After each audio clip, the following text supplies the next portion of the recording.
directrice des communications au ministère de la Sécurité publique. J'animerai très humblement le déroulement de cette conférence de presse. Je vous remercie d'avoir accepté l'invitation de participer à cette annonce sur les services correctionnels à Saguenay.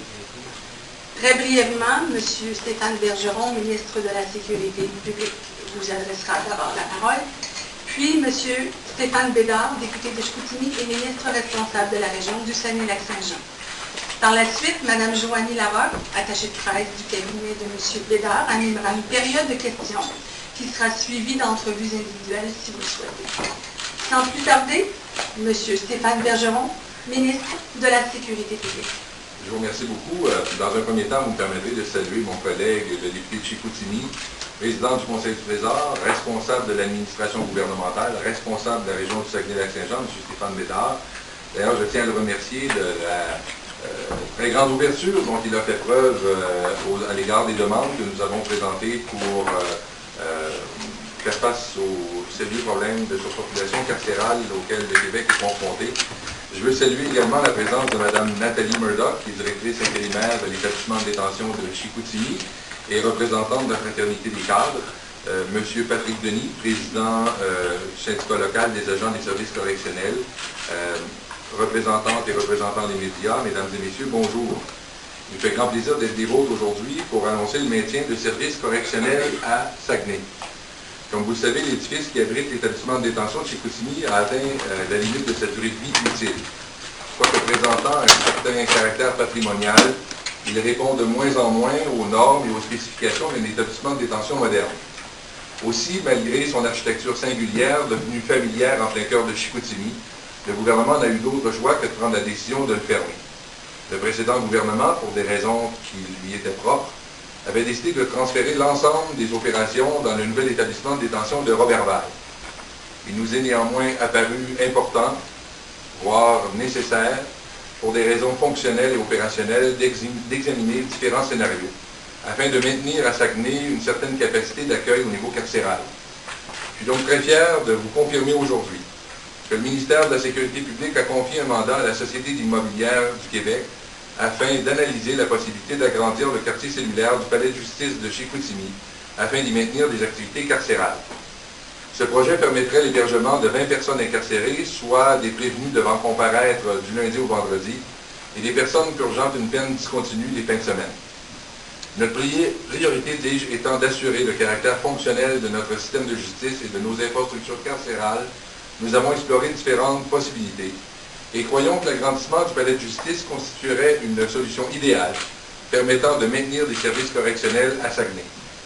En confiant ce mandat à la Société immobilière du Québec, nous travaillons à concrétiser les engagements de notre gouvernement et celles du député de Chicoutimi, notamment en matière d'autonomie régionale. L'évaluation des coûts et de la faisabilité technique du projet nécessitera environ 9 mois de travail. J'en profite pour vous laisser quelques mots sur le futur établissement de détention de Roberval, dont la construction va bon train. Tout d'abord, il importe de préciser que ce mandat confié à la Société immobilière du Québec concernant Saguenay ne modifie en rien le projet de Roberval. Les travaux de construction du nouvel établissement de détention de Roberval respectent l'échéancier et la livraison du projet est toujours prévue pour la fin 2014. La contribution du ministère de la Sécurité publique au projet du futur établissement de détention de Roberval, tout comme celle de l'agrandissement du bloc cellulaire du palais de justice de Chicoutimi, d'ailleurs, s'inscrit dans le cadre du Plan québécois des infrastructures, le PQI, 2013-2023, rendu public en avril dernier.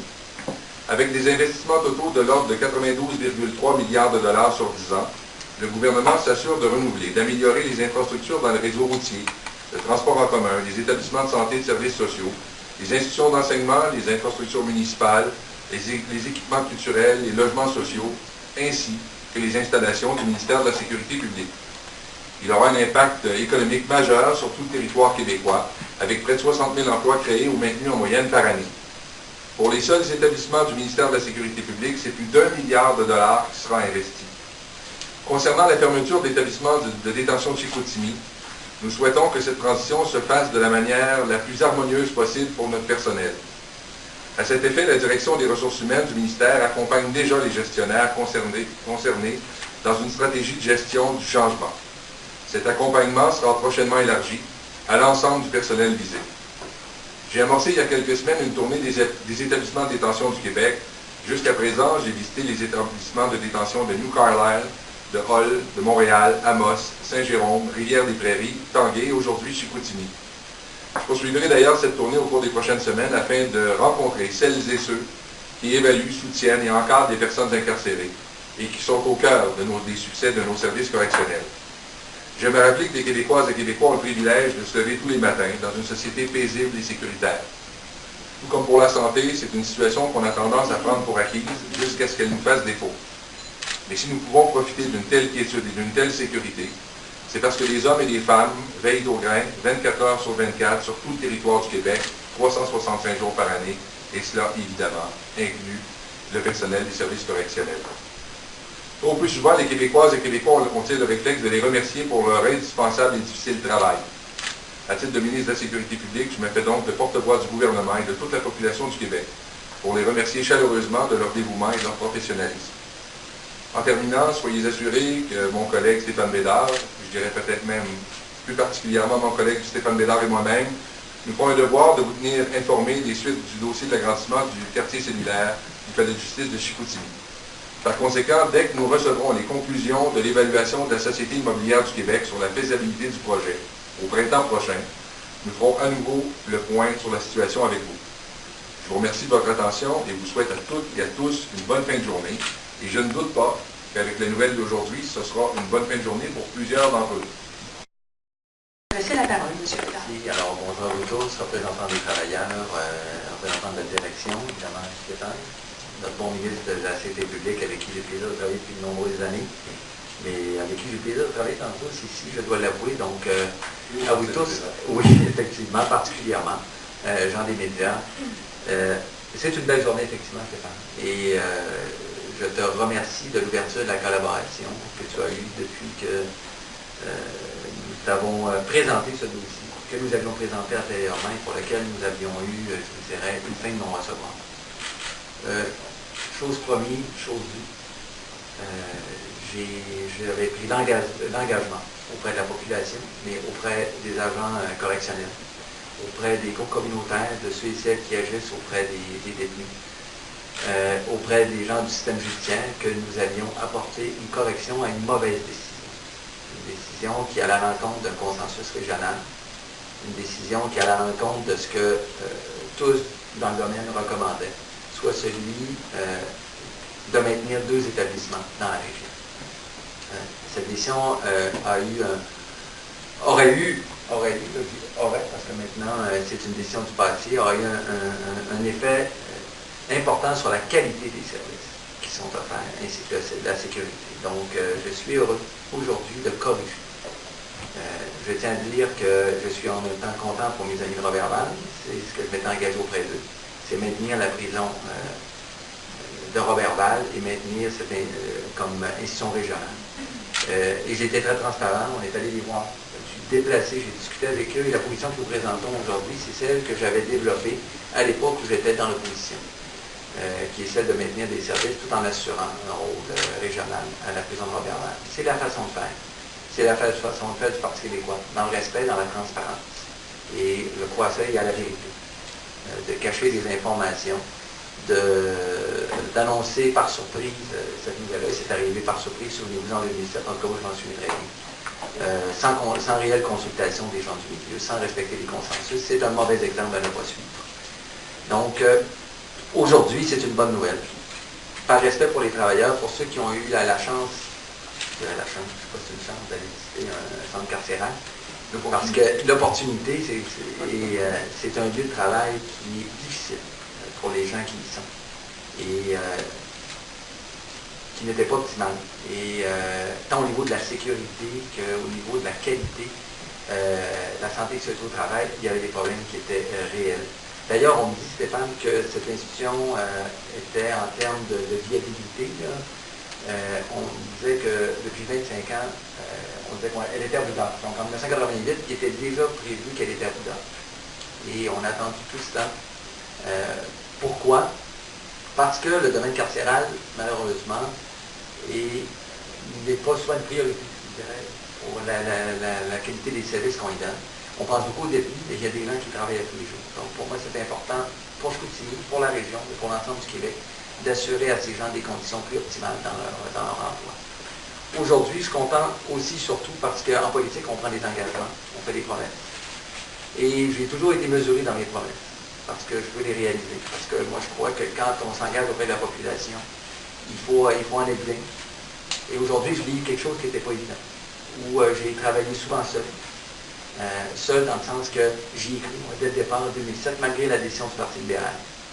Et j'ai travaillé avec des gens qui étaient aussi bien intentionnés que moi. Et je parle des gens, les représentants des travailleurs, du système carcéral, les gens du secteur communautaire. Je vois Carotte qui était là au départ, les gens de la Couronne. Tout le monde savait que cette décision n'avait aucun sens. Et il fallait la corriger. Donc aujourd'hui, pour moi, c'est honorer un engagement. C'est de féliciter le travail de ceux qui ont travaillé autour de cette question. Évidemment, ça a pris une élection, parce qu'il n'y avait pas d'élection, il n'y aurait pas eu, malheureusement, cette annonce aujourd'hui. Donc, merci Stéphane de ton ouverture. Merci à ton équipe, au ministère, d'avoir collaboré à cette décision.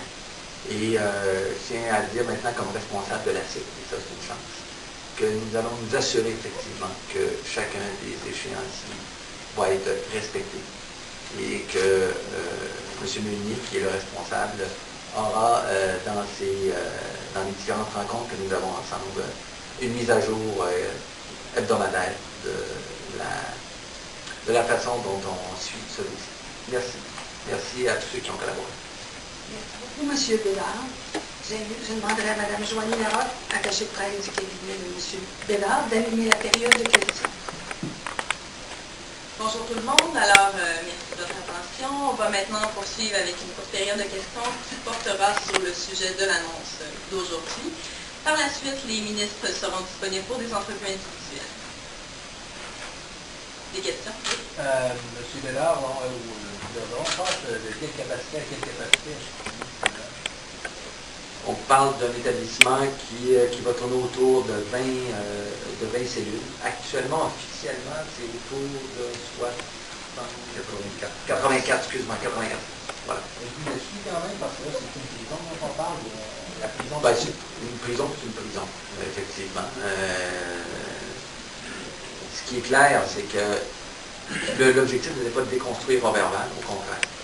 Et j'avais pris l'engagement auprès du maire de Roberval à l'époque, quand j'étais allé voir, que le projet que nous allons présenter allait être respectueux de ce qui se fait et qu'on pouvait cohabiter correctement sans diviser la région. Donc, il est conforme à ce que j'avais représenté. Donc, les sentences vont être Je me permets de vous signaler que nous avons dans notre réseau des établissements de moins de 20 places. Alors, ça m'apparaît être un établissement de détention en bonne et due forme. Mais c'est quoi la différence avec le quartier cellulaire actuel? Ben, le quartier cellulaire actuel est composé de quoi? 4 places. Il y en aura une vingtaine une fois l'agrandissement complet. On a l'impression que c'est long 9 mois, parce que la formation quand même est annoncée rapidement. Qu'est-ce qui manque dans le fond? Est-ce que vous expliquez simplement le processus entre l'évaluation de la Société immobilière du Québec et l'enveloppe? D'abord, ce qui est important, je l'ai signalé, l'enveloppe est déjà réservée. Donc, on a pris l'engagement comme gouvernement de ne pas faire d'annonce de projets qui n'ont pas été budgétisés. Donc, on aura les sous pour réaliser le projet. D'autre part, il y a des évaluations qui doivent être faites, absolument, puisque la construction se fera par-dessus des stationnements. Donc, il faut évaluer la capacité portante.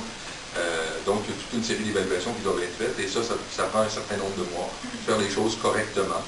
Nous nous sommes engagés à maintenir les emplois d'ici la réalisation à la fois de l'établissement de détention de Roberval et de cet agrandissement ici à Chicoutimi. Donc, il n'y aura pas de précipitation pour la fermeture de l'établissement de détention de Chicoutimi pendant qu'on travaille sur les 2 autres projets. Et l'étape additionnelle, on aurait pu se contenter. Je pense que ça va être une bonne solution, d'annoncer qu'il y aura tout simplement un lieu à Chicoutimi ou à Saguenay qui allait avoir ces installations-là, des nouvelles installations. Ce qu'on a préféré, c'est déjà donner l'indication que la prison telle qu'elle est, elle va être fermée dans le lieu où elle est et de faire un choix sur les études, en termes économiques, évidemment en termes de construction, qu'est-ce que ça représentait. Donc, on suit des étapes. Si on avait dit études d'opportunité sur l'endroit, là, déjà, on avait retardé. Ce qu'on annonce, c'est clairement, voici le lieu que nous privilégions. Et à partir de là, on travaille sur cette solution. Est-ce qu'on peut dire que c'est coulé dans le béton, parce que les élections qui peuvent sortir? On n'est jamais à l'abri du Parti libéral, je vous dirais, mais j'ai particulièrement confiance que nous allons éviter cet écueil-là. Dans la région, ils sont responsables de cette situation. Jamais rien n'est coulé dans le béton. Par contre, ce que vous avez devant vous, c'est un engagement d'un gouvernement qui est là en place, et en même temps, le gouvernement qui décidera de le changer devra dire. Alors, il devra venir se justifier pourquoi il met en péril la sécurité et la qualité des services offerts ici à Chicoutimi. Donc, ça peut faire l'objet d'un débat, mais moi, vous savez, les projections sur quand va être l'élection, ça dit très peu sur ce qui va arriver, mais beaucoup sur les personnes qui les font. Le Parti local n'est pas une machine à élection. On gouverne parce qu'on a le mandat de la population. Et je laisse à M. Couillard son obsession du pouvoir. Je pense que nous, on est là pour servir. Puis, je pense que d'une façon responsable, tout comme mon collègue Stéphane Bédard l'a fait, quand il y a une décision qui est prise, à un moment donné, on ne peut pas passer notre temps à détricoter ce qu'un gouvernement précédent a fait. On a pris la décision de maintenir cette décision, même si elle nous apparaissait, la décision du précédent gouvernement, même si elle nous apparaissait à plusieurs égards discutable. Il y a un engagement qui a été pris à cet égard de la part de mon collègue. Nous avons maintenu cette décision. Les travaux étaient déjà commencés. Par contre, pour des raisons fonctionnelles, comme je l'expliquais il y a quelques instants, nous avons choisi de maintenir une capacité carcérale ici à Chicoutimi. Et je ne vois pas comment, d'un point de vue objectif, quelque gouvernement que ce soit veuille aller à reculons ou faire marche arrière dans un dossier comme celui-là. Puis d'autre part, comme le signalait Stéphane, je pense que nous avons été élus pour gouverner. Donc on n'est pas dans une perspective de on fait ça en fonction de l'élection qui aura lieu je ne sais quand. On prend les décisions, puis on travaille dans ce sens-là. Et je dois vous dire en terminant, d'un point de vue strictement bien personnel, nous avons bien l'intention, au terme de la prochaine élection, d'être toujours en poste. L'une des problématiques qui avait été soulevée avec Robert Val, c'était les nombreux allers-retours que ça allait engendrer avec le palais de justice à Chicoutimi, Robert Val. Le projet que vous présentez aujourd'hui, ça va résoudre cette problématique. Ça atténue, effectivement. Ça va l'atténuer de façon assez considérable parce qu'au niveau des comparutions, les prévenus seront logés ici à Chicoutimi, ce qui va éviter effectivement les allers-retours matin et soir lorsque il y a des procédures qui sont plus longues. Mais effectivement, là, lorsque les procédures sont plus espacées, les gens vont retourner à Roberval, mais lorsque les procédures seront plus rapprochées, on pourra à ce moment-là les maintenir ici. Il y a toutes les peines discontinues de fin de semaine où là, les gens sont obligés d'aller à Roberval s'ils sont dans le coin de Saguenay. Là, ils pourront faire ces peines-là ici à Saguenay. Et c'était souvenez-vous les revendications des avocats, des gens du domaine. Et il y avait les prévenus qui étaient au cœur des demandes que nous avions. Donc, on règle le problème. Est-ce que vous avez eu déjà des réactions des finalistes? Je ne vous cacherai pas que nous avons consulté les gens. On n'arrive pas, c'est pas sorti de notre chapeau. On a eu à consulter des gens du domaine carcéral. On a eu à consulter des gens du domaine judiciaire, du domaine communautaire. Et le but dans cette démarche, c'est d'être transparent, de voir en même temps, eux, c'était quoi leur préoccupation. C'est sûr que la solution initiale de la région, souvenez-vous, avant 2007, c'était celle de maintenir dans la même proportion. Mais on est dans un autre scénario, puis je pense que les gens vont y trouver leur compte. Et c'est surtout, ça tient compte de la qualité des services offerts, de la santé et sécurité des gens dans leur travail à tous les jours. Donc, non, je suis convaincu que cette décision va trouver un accueil et un écho favorable. Ça va coûter combien? Bien, justement, ce qu'on disait tantôt, on ne fera pas ce qu'on fait l'ancien gouvernement. Vous avez vu, on donne un mandat à la SIC. On est vraiment dans un nouveau projet. Alors, on va attendre ce que la SIC va nous dire. On peut avoir une évaluation sommaire, évidemment, par rapport au nombre d'étages et le lieu. Mais nous préférons, lorsque la SIC va nous déposer son évaluation, de faire part du montant. Évidemment, On va une avoir action appréciable. Vous avez réservé une enveloppe. Regardez, ce qu'on a dit, c'est qu'on allait laisser la SIC faire son travail correctement. C'est ça l'objectif. Est-ce que l'argent est disponible? Si elle n'était pas disponible, je ne sais pas disponible. On peut parler au niveau de la tranche, du montant ou... Si je le fais, ça va donner une annonce. Alors, ce qu'on a aujourd'hui, c'est un mandat qui est donné avec l'objectif de nous donner le chiffre. Et quand le chiffre va arriver, on va vous l'annoncer précisément. Et à partir de ce chiffre, nous ferons un suivi serré pour respecter. Le problème, c'est que moi, je me suis engagé auprès des équipes, pas le problème, à respecter les chiffres qu'on va donner. Donc, avant d'en donner un, je vais être sûr aussi, c'est ce que demande à la SIC. C'est pas de développer le projet, c'est combien ça coûte, et après ça, on va respecter. Il faut pas que j'oublie mes fonctions pour que je sois cohérent avec ce que je dis à l'ensemble des Québécois. Donc, il faut que je me l'applique à moi aussi, comme des choses. Stéphane le dit, par contre. Je me remercie. Allez-y, allez-y. Ben, écoutez. Mais, mon collègue a raison. Je veux dire, ce n'est qu'une évaluation sommaire en fonction de ce qui se fait au niveau des constructions d'établissements carcéraux. Mais compte tenu des besoins, compte tenu des spécifications actuelles, sans tenir compte de l'évaluation qui sera faite par la SIC, de la capacité portante, ainsi de suite, là, on parle d'un projet, vous allez voir que la fourchette est large, là, entre 10 et 20 millions. On a un plan B. D'après les évaluations que vous avez faites, ce projet-là a été refusé par la SIC ou ça ne convenait pas dans les évaluations qui étaient faites avec d'autres avenues possibles. Je vous avouerai qu'on n'est jamais à court d'idées, mais le choix d'aujourd'hui a été mûrement réfléchi. Il n'y a pas de raison de penser que le plan A ne puisse pas fonctionner. Et nous allons collaborer avec tout le monde. Déjà, on va être en contact avec la ville, les gens évidemment, qui peuvent être concernés. On est déjà en marche. Il y avait d'autres questions. Alors, on va passer maintenant aux entreprises.